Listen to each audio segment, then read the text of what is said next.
आणि आपल्या बसचा मार्ग बघू शकता तुम्ही.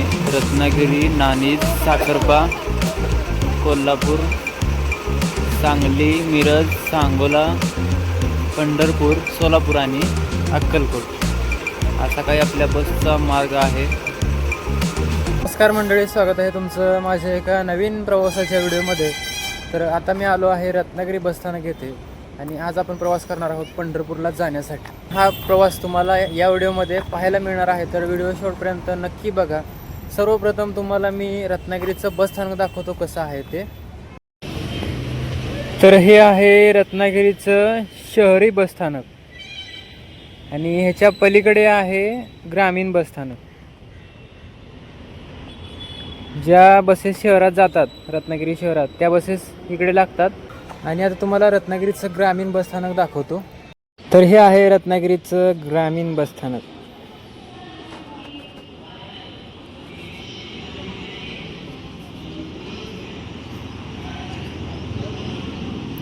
असं आहे ग्रामीण बसस्थानक रत्नागिरी.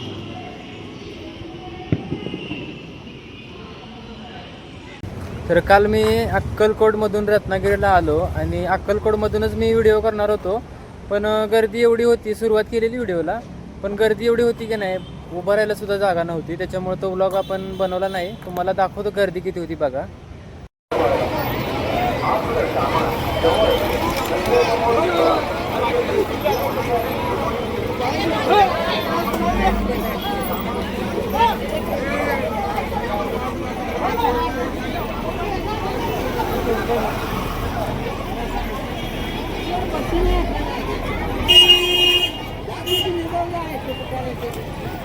सगळ्यात जास्त गर्दी ह्याच बसला आहे. किती गर्दी आहे बघा तुम्ही. हा तर खिडकीतूनच चाललाय आतमध्ये.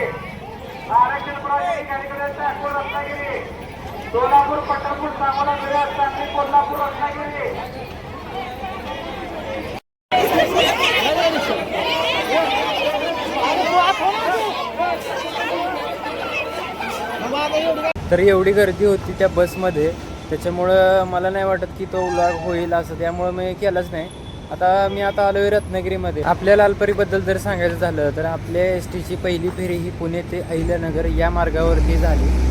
त्यानंतर लाकडी बसपासून ते आजच्या आधुनिक इलेक्ट्रिक बसपर्यंत या सेवेने खूप मोठा पल्ला गाठला आहे. तसेच प्रवाशांना खूप साऱ्या सुविधा पण महामंडळ देत आलं आहे. पुशबॅक सीट, चार्जिंगची सुविधा आहे. त्यानंतर अशा बरेच सुविधा महामंडळ देत आहे आणि अत्यंत कमी दरामध्ये चांगल्या प्रकारच्या सुविधा देण्याचं काम एस टी महामंडळ करत आहे. नंतर आपले चालक वाहक यांच्याबद्दल बोलायचं तर रात्रीचा दिवस करून प्रवाशांना त्यांच्या थांब्यापर्यंत सुखरूप पोहोचवतात. सुरक्षिततेचा एक नवीन विश्वास निर्माण करतात. त्यानंतर यांत्रिकी कर्मचारी जे आपल्या लालपरीची चांगल्या प्रकारची देखभाल करतात, काळजी करतात. त्यानंतर प्रशासकीय वर्ग जे सर्व प्रकारचे कामाचे नियोजन अगदी योग्य रीतीने पार पाडतात. आणि हा जो एस टीचा स्टाफ आहे तो ऊन वारा पाऊस कोणत्याही संकटाची तमा न बाळगता प्रवाशांच्या सेवेसाठी नेहमी तत्पर असतात आणि यांचं जेवढं कौतुक करता यावं तेवढं कमीच आहे. सर्वसामान्यांसाठी धावते ती महाराष्ट्र राज्याची लालपरी. वेळेची हमी आणि पैशाची कमी बनते ती लाखोंची कैवारी. तर आपल्या बसच्या टाईमबद्दल जर सांगायचं झालं तर रत्नागिरीमधून आपल्या बसचा म्हणजेच रत्नागिरी ते अक्कलकोट या बसचा निघण्याचा टाईम आहे सायंकाळी 5 वाजताचा. तर आपण रत्नागिरी ते पंढरपूर हा प्रवास करूयात आणि एक वेळेस काय करूया, अक्कलकोट ते रत्नागिरी हा संपूर्ण प्रवास करूयात. जमलं तर पुढच्या आठवड्यात करूयात प्रवास, म्हणजे तो करायचाच आहे. खूप ठरवलं होतं पण जमलं नाही ह्यावेळी, पण पुढच्या वेळी नक्की करूयात. समोरून एक लालपरी आली आहे आणि तिचा मार्ग बघू शकता तुम्ही. रत्नागिरी ते कुडाळ असा या बसचा मार्ग आहे. कुडाळ आगाराची बस आहे, सिंधुदुर्ग विभाग.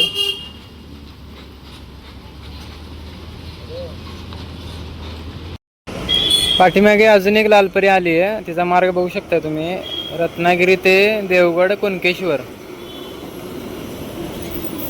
मंडणगड आगार आहे, रत्नागिरी विभाग. तर आता वाजलेत 3:30 आणि आपली बस आहे 5 वाजता. म्हणजे आपल्याकडे 1.5 तास वेळ आहे अजून. तोपर्यंत बघू, चहा वगैरे घेऊया आणि मग बघूया आपल्या लालपरीची वाट.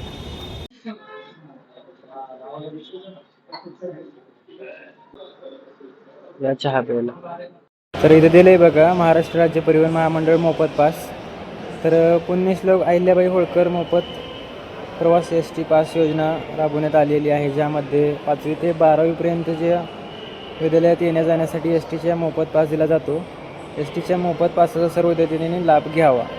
तसेच शालेय व महाविद्यालयीन विद्यार्थ्यांना पदवी अभ्यासक्रमापर्यंत शिक्षणासाठी 66.67 इतकी सवलत दिली जाते. राज्य परिवहन महामंडळातर्फे विविध सामाजिक घटकांना देण्यात येणाऱ्या प्रवासी भाड्यातील सवलती आहेत, ते बघू शकताय तुम्ही.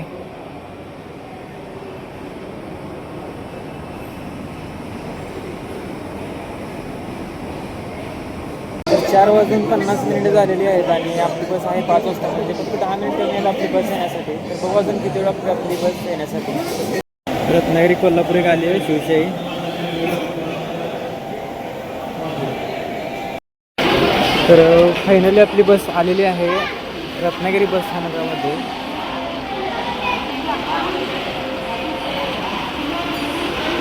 फायनली बस आली आहे आपली रत्नागिरी ते अक्कलकोट आणि सुरुवात होते आपल्या प्रवासाला. आणि आपली बस निघते रत्नागिरी बस स्थानकामधून.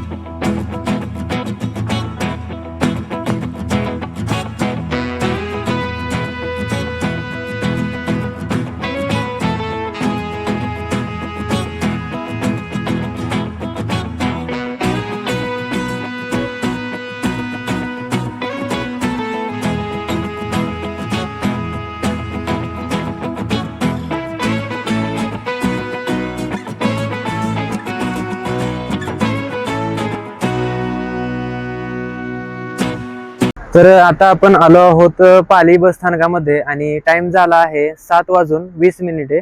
तर अंधारामध्ये जास्त काही दिसणार नाही बाहेरचं, त्यामुळे मी जिथं जिथं बस स्थानक आहे किंवा जिथं आपली बस थांबते तिथं मी तुम्हाला व्ह्यू दाखवण्याचा प्रयत्न करणार आहे.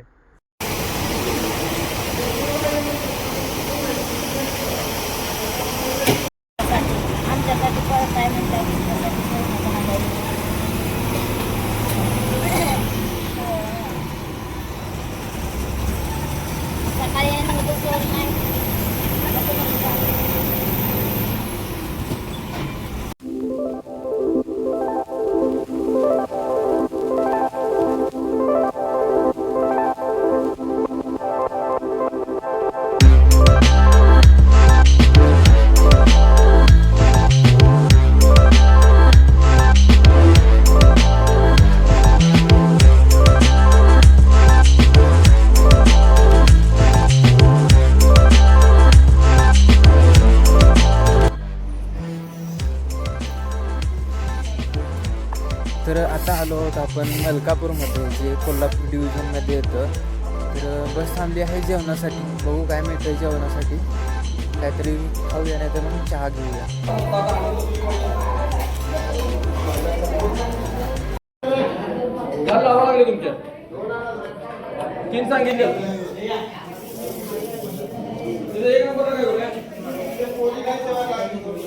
तर एक चपाती घेतली आहे या जेवायला.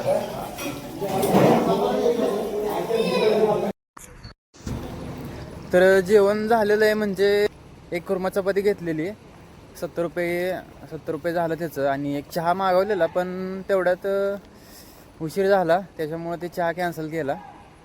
तर मग आता आपण निघूयात पुढच्या प्रवासाला. आणि जे आपला जो मेन व्ह्यू आहे, जो आंबा घाटातला व्ह्यू, तो ह्या प्रवासामध्ये बघायला नाही मिळाला, कारण खूप अंधार आहे आणि अंधारात आपण ब्लॉग बनवतोय म्हणजेच प्रवास करतोय.